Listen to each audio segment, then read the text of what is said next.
তাহলে পর্দার আড়ালে অনেক কিছু ঘটছে যা আমরা জানি না।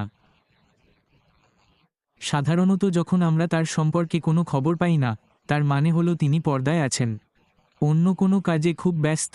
তাই যথারীতি এই সপ্তাহে কিছু ঘটছে কিনা এখনও কোন খবর আসেনি, কিন্তু তুমি কখনোই জানতে পারবে না। আমি জানি সে শুরু করার জন্য সত্যিই উত্তেজিত এবং স্পষ্টতই সে এটা নিয়ে খুব উত্তেজিত। যদি সে সেই দিকেই কাজ করে যেদিকে তার কাজ করা উচিত, তাহলে এটা ভালো খবর। ইতিমধ্যে আমি প্রতিদিন আপনার জন্য কিছু না কিছু আনার চেষ্টা করব। মনোযোগ যেখানে যায় শক্তি প্রবাহিত হয়। এই বিবৃতি, মনোযোগ যেখানে যায় শক্তি প্রবাহিত হয়, মানে যখন আপনি আপনার পূর্ণ মনোযোগ এবং প্রচেষ্টা কোন কিছুতে নিয়োগ করেন। আপনি যদি কোনো নির্দিষ্ট ক্ষেত্রের উপর মনোনিবেশ করেন, তাহলে আপনি আপনার সমস্ত শক্তি সেই ক্ষেত্রের দিকে নিয়োগ করবেন। এটি অঞ্চলটিকে উন্নত ও সমৃদ্ধ করে তোলে। আর যারা ঠিক অনুমান করেননি তাদের জন্য এই উক্তিটি প্রেরণাদায়ক বক্তা টনি রবিন্সের, যিনি একই ব্যক্তি যাকে বেশিরভাগ মানুষ এই ধরনের কথা বলার জন্য চেনে। কিন্তু প্রথম বাক্যটি ধরা যাক। যখন তুমি তোমার পূর্ণ মনোযোগ এবং প্রচেষ্টা একটি নির্দিষ্ট ক্ষেত্রে নিয়োজিত করো, যখন তুমি তোমার শক্তি এতে নিয়োজিত করো, তখন তুমি তোমার সমস্ত শক্তি এতে নিয়োজিত করো, যাতে সেই এলাকাটি বিকশিত ও সমৃদ্ধ হয়। আমি কেন এই বিষয়টি বেছে নিলাম? আমার মনে হয় এটা খুবই গুরুত্বপূর্ণ, তুমি যে ব্যবসাতেই থাকো না কেন। যদি তুমি তোমার স্বপ্ন, লক্ষ্য অথবা তুমি যা অর্জন করতে চাও তার প্রতি আগ্রহী হও, যদি তুমি এতে মনোযোগ না দাও, তাহলে এটা খুবই সম্ভব যে তুমি সফল হবে না। কারণ তুমি মূলত পথভ্রষ্ট হয়ে যাও। তাই যদি তুমি সেই সব লোকদের একজন হও যারা মনে করেন যে আপনি এই ব্যবসায় আপনার সর্বস্ব দিতে পারবেন না, তাদের জন্য আপনি একসাথে অন্য কিছু করতে চান, অথবা আপনি অন্য কিছু করছেন, অথবা কারণ যাই হোক না কেন, তার মানে কি আপনি সফল হবেন না? না, এর মানে এই নয় যে তুমি সফল হবে না, কিন্তু এর মানে হলো যে আপনার সমস্ত শক্তি সেই নির্দিষ্ট ক্ষেত্রের উপর কেন্দ্রীভূত নয়। তুমি তোমার সমস্ত সম্পদ ওই জিনিসটিতে বিনিয়োগ করছো না।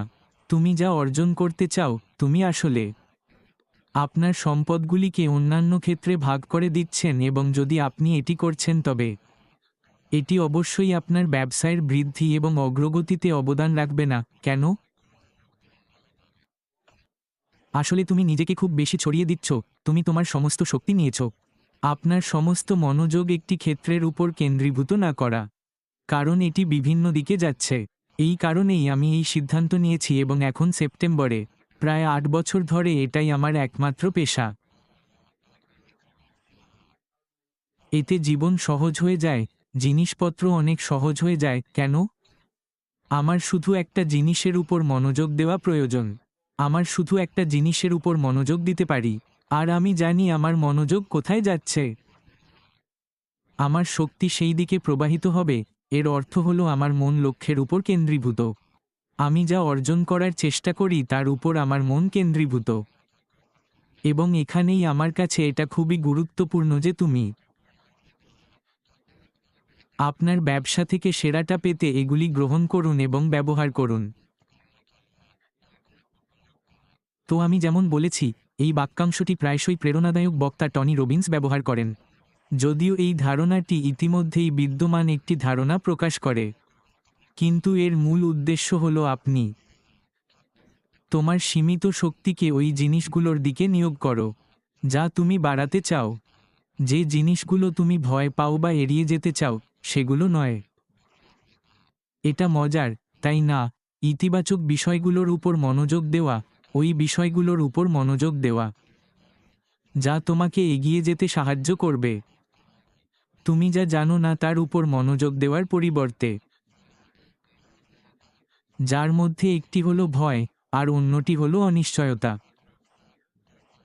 ঠিক আছে, যদি তুমি ওই নেতিবাচক বিষয়গুলোর উপর মনোযোগ দাও, যদি তুমি এটা করো, তাহলে তোমার শক্তি ইতিবাচক হবে না, যা তোমাকে এগিয়ে যেতে সাহায্য করে।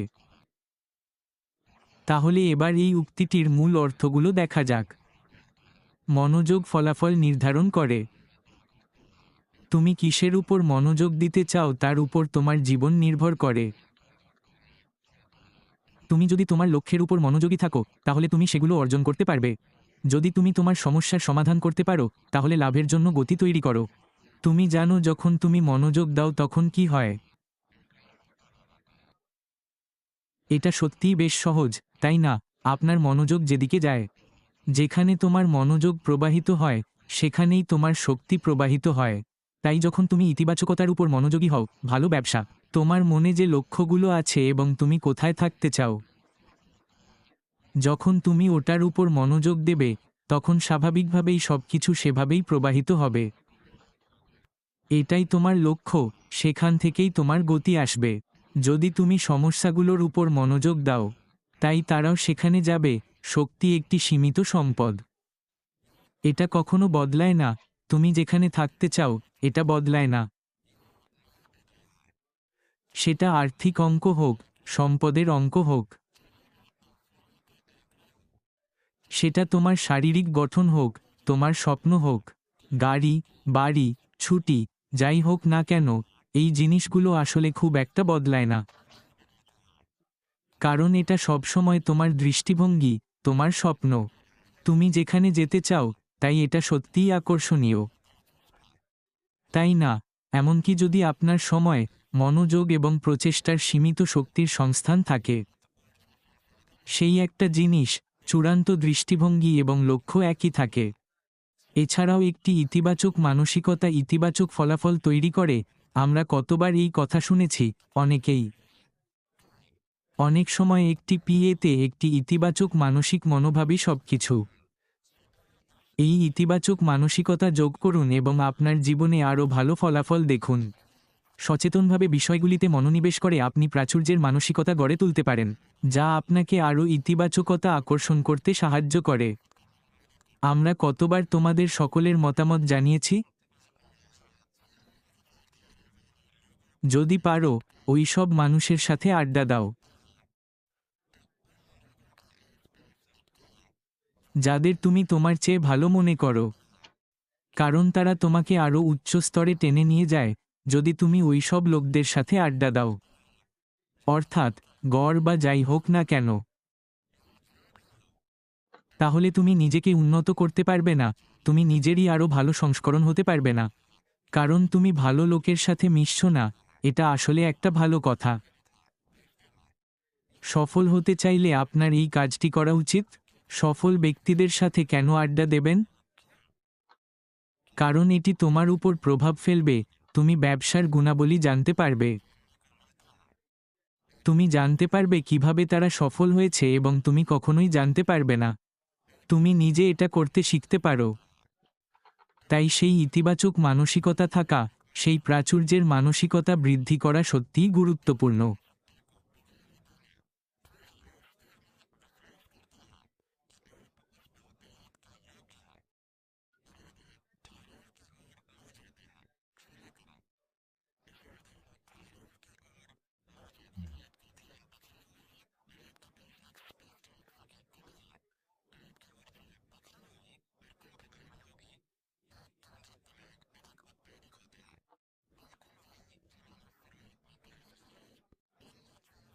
তাহলে তোমার সমস্ত সীমিত শক্তি ভাগ হয়ে যাবে, অন্য জিনিসের মধ্যে ভাগ হয়ে যায়, তাই আপনি সেরাটা পাচ্ছেন না। তোমার শরীরের সেই ছোট্ট অংশটি কি এই বাক্যাংশের সাথে যুক্ত? টনি রবিন্স, স্ব-সহায়ক গুরু, এই ধারণার সাথে ঘনিষ্ঠভাবে জড়িত, প্রায়শই এটি পুনরাবৃত্তি করে। সাফল্য এবং পরিপূর্ণতা অর্জনের জন্য সেমিনার এবং বইয়ের জন্য এখানে উদ্ধৃতি দেওয়া হলো। একটি মৌলিক নীতি আছে যা জেমস রেডফিল্ড, যিনি সর্বাধিক বিক্রিত বইয়ের লেখকও, সেলেস্টাইন ভবিষ্যৎবাণী এটিকে অনুরূপ সংস্করণের উৎপত্তি হিসাবে উদ্ধৃত করে। মনোযোগ যেখানে যায় সেখানে শক্তি প্রবাহিত হয় এবং ব্রুশো উদ্ধৃত করেছেন। লি বিশ্বাস করুন বা না করুন, এই বাক্যাংশটি সরাসরি মার্শালের সাথে সম্পর্কিত নয়। শিল্পীর দর্শন হল শক্তি সংরক্ষণ করা এবং এর শক্তিকে জলের মতো ব্যবহার করা। আকর্ষণীয় নীতিগুলির উপর মনোযোগ কেন্দ্রীভূত করে আপনি এই ধারণাগুলি প্রয়োগ করতে পারেন। কিভাবে বাস্তবায়ন করা যায়? একটি স্পষ্ট দৃষ্টিভঙ্গি নির্ধারণ করুন। আপনি আসলে কী অর্জন করতে চান তা সংজ্ঞায়িত করুন। তা সে ক্যারিয়ারের লক্ষ্য হোক বা ব্যক্তিগত মাইলফলক। এখন মনে রাখবেন, আমি আগে অনেকবার যা বলেছি, একটি বড় লক্ষ্য রাখুন, কিন্তু ছোট লক্ষ্য নির্ধারণ করুন যা আপনি অর্জন করতে পারেন, কারণ এটি আপনাকে আরও ভালো যাত্রা দেবে। আপনার অর্জন করা ছোট লক্ষ্যগুলির উপর ভিত্তি করে আপনার চূড়ান্ত লক্ষ্য তৈরি করুন। যাত্রায় ছোট লক্ষ্য নির্ধারণ করা সত্যিই গুরুত্বপূর্ণ, তাই সেই বড় লক্ষ্যের একটি স্পষ্ট দৃষ্টিভঙ্গি রাখুন, কিন্তু যাত্রায় ছোট লক্ষ্য নির্ধারণ করুন। সমস্যার উপর নয়, সমাধানের উপর মনোনিবেশ করুন। যখন কোনো কঠিন পরিস্থিতির মুখোমুখি হন তখন সচেতনভাবে আপনার চিন্তাভাবনাকে সমস্যা নিয়ে চিন্তা করার পরিবর্তে সমাধানের জন্য আপনি কি করতে পারেন সেদিকে স্থানান্তর করুন। আমাদের সিইও আসমো ফারাহ কি করেছিলেন বলে আপনার মনে হয়? আপনি কি মনে করেন তিনি সমস্যার উপর মনোনিবেশ করেছিলেন নাকি তিনি সমাধানের উপর মনোনিবেশ করেছিলেন? তুমি কি মনে করো না যে তাকে যে সমস্ত প্রতিকূলতা সহ্য করতে হয়েছে তা সত্ত্বেও সে সমস্যা সমাধানের পরিবর্তে তা মোকাবেলা করার দিকে মনোনিবেশ করছে না? সমস্যার উপর মনোযোগ দেওয়ার চেয়ে সমাধানের দিকে মনোনিবেশ করা, ঘুরিয়ে দেওয়া এবং সমস্যা সমাধানের জন্য কাজ করা ভালো। সমস্যাটি দেখার এবং তারপর সমাধান কী তা ভাবার চেয়ে পার্থক্যটি বোঝা, মননশীলতা অনুশীলন করা সত্যিই গুরুত্বপূর্ণ। এটি কি? আপনার চিন্তাভাবনার ধরন সম্পর্কে সচেতন হওয়ার জন্য ধ্যানের মতো অনুশীলনগুলি ব্যবহার করুন। এটি আপনাকে মনোযোগ কোথায় যাচ্ছে তা লক্ষ্য করতে সহায়তা করে, যাতে আপনি এটিকে গুরুত্বপূর্ণ বিষয়গুলিতে পুনর্নির্দেশ করতে পারেন। আমি এখন হাত তুলে বলবো, আমার এটি আর ও করা উচিত, কারণ এটি অবশ্যই এমন একটি জিনিস যা আমি অনুশীলন করি না। আমি অবশ্যই আমার চিন্তাভাবনাগুলি নিয়ে চিন্তা করার জন্য পর্যাপ্ত সময় দেই না। আমি মনে করি ধ্যানের মূল কথা হল নিজের সাথে কথা বলা। তোমাকে এমন কিছু লক্ষ্য করতে সাহায্য করা যাতে তুমি সেই চিন্তাভাবনার ধরন, ইতিবাচক শক্তি পুনর্নির্দেশিত করতে পারো। আমি বারবার এতে ব্যর্থ হই এবং এটাই এমন কিছু আমাকে আমার চূড়ান্ত লক্ষ্যের দিকে আরও শক্তির গুণাবলী নির্দেশ করতে সাহায্য করতে পারে। হলো কৃতজ্ঞতা গড়ে তোলা। আপনি যে জিনিসগুলির প্রশংসা করেন তার উপর সক্রিয়ভাবে মনোনিবেশ করা আপনাকে নেতিবাচক চিন্তাভাবনা প্রতিরোধ করতে সহায়তা করে। আপনি সর্বদা এমন লোকদের দেখতে পাবেন যারা উৎসাহী, উদ্যমী। তারা সর্বদা ভালো জিনিসগুলিতে মনোনিবেশ করে। আমরা সকলেই সেই লোকটিকে চিনি, তাই আসুন কথা বলি।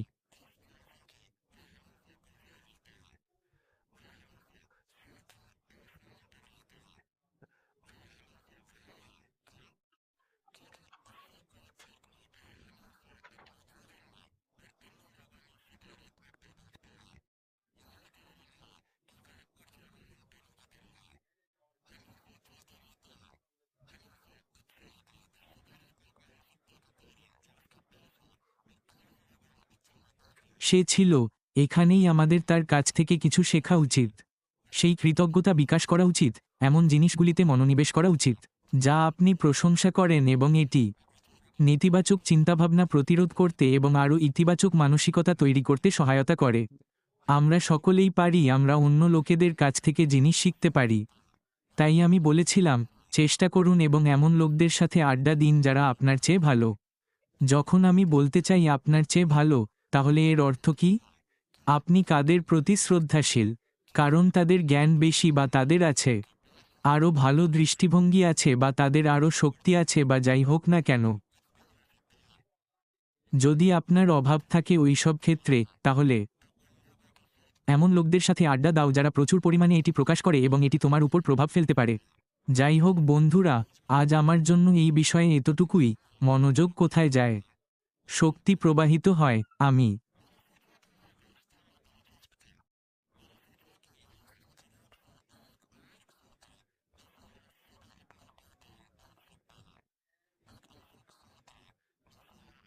ভেতরে বিকাশ করতে পারি, যাতে আরও শক্তি অর্জন করা যায়।